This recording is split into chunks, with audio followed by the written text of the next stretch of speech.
Pessoal, tudo bem? Aqui é o Marques Oliveira. Hoje eu estou aqui para falar desse tema que nós elegemos aqui como uma temática para nós estamos estudando, refletindo, que é sentido, coragem e garra. Bom, sentido, coragem e garra do quê? Exatamente da vida, pela nossa existência. E por que desse tema? Primeiro, nós não precisamos nem ter muito trabalho para percebermos que a questão da saúde mental, hoje em dia, em todos os lugares, na comunidade, na sociedade, no trabalho, estão piorando a cada dia que passa. Né? É o sofrimento em relação ao futuro, com ansiedade, depressão, as frustrações, né? A falta, às vezes, de compreensão, de cuidado. Né? Então, todas essas coisas estão levando realmente as pessoas a ficarem doentes. E o principal deles, infelizmente, é levado muitas pessoas a ficarem dependentes de drogas, álcool, e, infelizmente, tirarem a sua própria vida. Bom, a ideia aqui é refletir o seguinte: o que pode ser feito? O que eu posso fazer para mim e posso também fazer para outras pessoas, no sentido de prevenção e promover atitudes que possam contribuir para isso? Bom, eu tenho a resposta para isso, tenho experimentado ela na minha vida e na vida dos meus clientes. E só que para poder ilustrar melhor isso, eu vou contar a história, na verdade, duas histórias de dois homens e que tiveram uma única atitude, extremamente importante, e que nos dá uma grande lição que, no final, eu coloco um pouco a estratégia que eu tenho compartilhado e tenho praticado. Ok? Bom, o primeiro personagem é o nosso filósofo, guerreiro filósofo, né? É um senhor chamado James Bond Stockdale.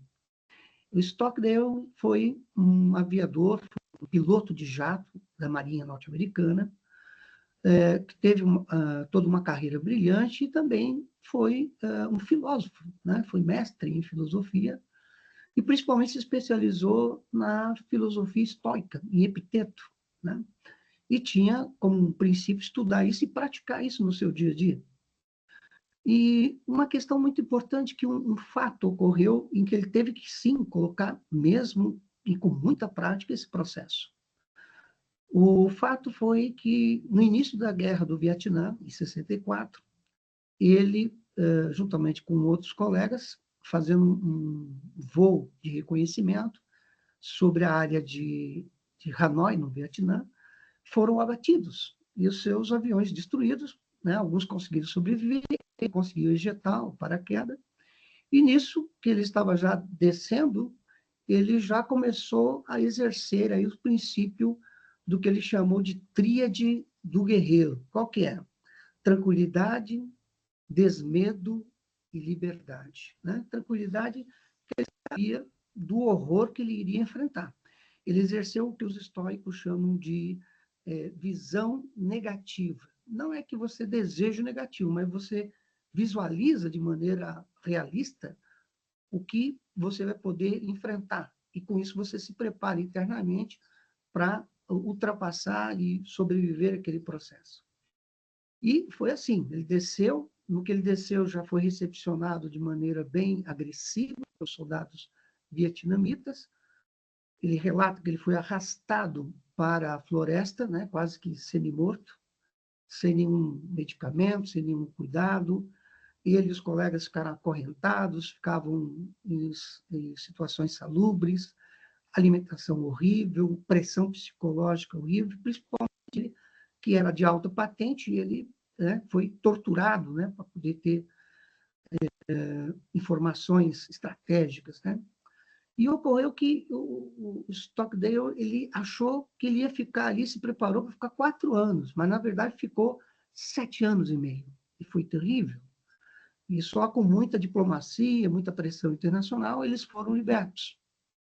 E uma coisa que, quando ele volta, muito debilitado, tudo, mas vivo, né? Sobreviveu aquilo, ele e outros colegas. E ele foi perguntar para ele como que eles sobreviveram àquilo. E ele falou, ao invés de falar como sobreviveram, ele falou quem é que padecia eram os otimistas. Por que isso? Os otimistas eram aquelas pessoas que estavam recebendo informação que a guerra estava terminando e que, de repente, chegaria o Natal, eles estariam livres. Mas chegava o Natal de um ano, não, chegava o Natal do outro, não. E as pessoas ficavam esmorecidas, perdiam a esperança e muitos, inclusive, se matavam, adoeciam, perdiam totalmente o controle. E nisso o Stockdale fazia a seguinte proposição: nós não vamos sair no Natal, lide com isso. Era o que ele chamava de otimismo realista, não perder a esperança, lutar pela vida, né? Lutar pela liberdade, com tranquilidade e não deixar o medo assumir o controle de seu. Muito bem. E o outro personagem nosso, o médico terapeuta de almas, é o Dr. Viktor Emil Frankl, de Viena, Áustria. Frankl se formou em medicina, especializou em neurologia, depois fez doutorado em filosofia. E Frankl é mundialmente conhecido por ser o criador da logoterapia, que é, segundo os historiadores, é a terceira escola de psicoterapia de Viena, Áustria. A primeira foi a psicanálise de Freud, a segunda, a psicologia do indivíduo de Alfred Adler, e ele, a logoterapia. Logo, no grego, significa sentido, terapia, cura. Então, é a cura pelo sentido. Bom, e o que é o sentido? O sentido, segundo Frankl, é aquela questão que é o porquê de viver, a razão, a missão que você tem em algo ou alguém para poder realmente aguentar firme todas as adversidades que a vida traz, né? Ele sempre citava, para ilustrar isso, uma frase de Nietzsche: quem tem um porquê pode enfrentar qualquer como. Pois bem, e ele, ao dizer isso, ao afirmar, por exemplo, que é possível encontrar sentido até mesmo no sofrimento, foi testado e validado com a sua própria vida. Porque ele era judeu, e como judeu, ele, familiares e outros colegas, foram presos por Hitler de 39 a 42 em Viena e depois levado a campos de concentração até 1945. Entre esses campos de concentração, Auschwitz. Ele passou muitos problemas, em outros também, e foram aprimorados, e ele encarou esse momento de uma maneira que seria um laboratório, né? E o principal elemento aí, o principal é que, de fato, era possível encontrar sentido mesmo naquele estado, naquela situação de um campo de concentração. Frankl, para ilustrar isso, conta a história de um senhor que ia se matar, tirar sua vida, mas foi conversar com o Dr. Frankl. E Frankl, para tentá-lo persuadir a não fazer aquilo, perguntou para ele: temos 95% de chance de não sobreviver, mas temos 5% de chance de sobrevivermos. Frankl chamou isso de otimismo trágico, ou seja, encarar a realidade, mas não perder a esperança, por menor que ela seja, mas de maneira concreta. E disse a esse senhor: vamos imaginar que a gente sobreviva. Saindo daqui, existe algo que o senhor poderia estar fazendo lá que só o senhor poderia ser feito? Ou seja, sentido. E esse homem, a partir dessa pergunta prática que Frankl fez, ele olhou para dentro de si e recuperou algo muito importante. Ele era professor de geografia e estava escrevendo uma obra que somente ele poderia escrever. E aquilo reacendeu novamente a vontade, o porquê de sobreviver. E esse é um exemplo muito simples, mas que, em muitos casos, salvou muitas pessoas e tem salvado muitas pessoas até hoje. E, com isso, Frankl criou também uma tríade existencial: liberdade, responsabilidade e autotranscendência. Liberdade para tomar escolhas que são acertadas para si e para os outros, e se responsabilizar por essa escolha, essa atitude. E autotranscendência, que é você ir além de si mesmo, fazer algo por alguém ou por uma causa. E nisso, Frankl, quando estava liberto, 27 de abril de 45, soldados perguntam para ele: como é que vocês sobreviveram a esse holocausto? E Frankl diz que a principal razão foi que eles se doaram uns para os outros. juntos, ou seja, também sofrendo, mas também ajudando outros, as pessoas conseguiam suportar e superar todas as coisas. E aí nós vamos perceber que esses dois personagens nos traz aqui uma grande lição. E qual foi a grande atitude, o comportamento maior que esses personagens nos ensinam? Sempre, independente de circunstâncias e de acontecimentos, ter garra pela vida. Ou seja, não se entregar, lutar sempre. E sempre de maneira realista e de maneira também otimista. Bom, e aí a pergunta final é como que a gente pode desenvolver, a partir dessa lição que nós temos desses dois personagens? Eu desenvolvi duas estratégias que tenho aplicado na minha vida e tenho aplicado e sugerido para os meus clientes. Essas duas estratégias é a seguinte: a primeira é desenvolver cotidianamente uma mentalidade de garra pela vida com sentido. E como que você pode fazer isso? Primeiro princípio: nunca deixe de lutar. Seja por nada, nunca deixe de lutar. Segundo, nunca desista de você mesmo. Não importa as circunstâncias, nem o que digam ou o que façam. Nunca desista de você mesmo. E o terceiro princípio de ter garra pela vida com sentido é a frase principal de Frankl.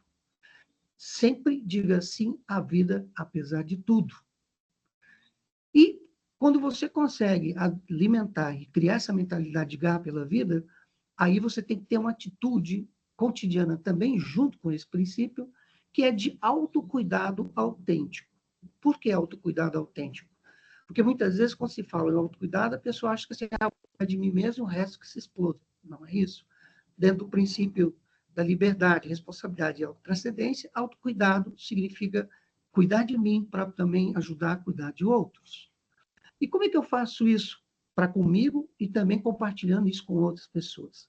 E aí também são 3 elementos que vocês estão vendo aqui no fundo da minha sala, que exatamente são os 3 princípios e ações mentais.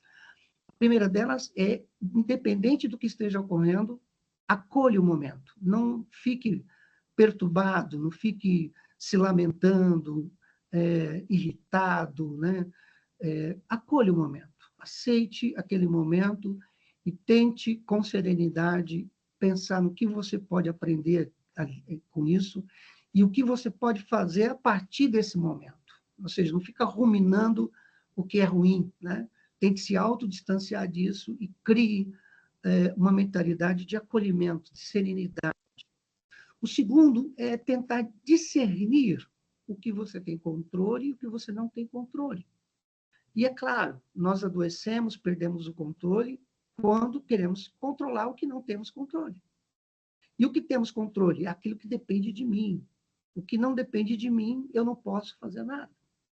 Então, possa, nesse momento, discernir dessa situação o que você pode ter controle, o que você tem controle.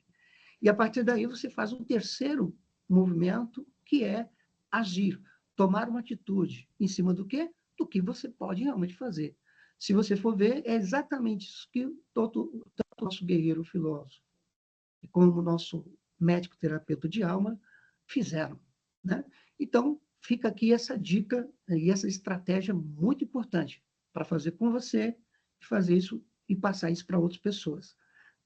Desenvolva a garra pela vida com sentido, nunca deixe de lutar, nunca desista de você e diga sim à vida, apesar de tudo. E mantenha sempre uma atitude de autocuidado autêntico.